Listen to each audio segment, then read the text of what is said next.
第138屆廣交會依家正如火如荼咁進行，嚟自各地嘅供應商積極展示佢哋嘅創新產品。面對海外市場嘅變化，中國企業正通過更加智能、更精細、更貼心嘅產品設計，主動出擊，搶佔全球家居貿易市場。喺開放嘅場所入邊，打造一個私密安靜嘅空間，已經唔再係難事。廣州呢家企業展出嘅靜音倉，吸引唔少採購商駐足停留。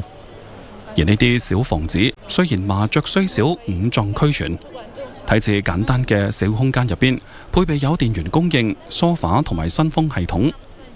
有客商走入倉內，喺人流如織嘅展館入邊，感受片刻嘅安靜。It's a very sophisticated product. I really I don't hear the sound outside. Really good, really good.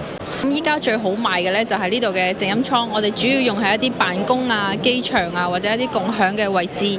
以我哋依家展會為例啦，咁我哋依家嘅噪聲大概係70-80分貝左右啦。咁經過咗我哋倉體入邊嘅聲音降噪之後咧，裏邊嘅環境大概係30幾到40幾 dB 啦。咁入邊嘅安靜程度其實係等同於我哋晚黑瞓覺嘅一個聲學環境啦。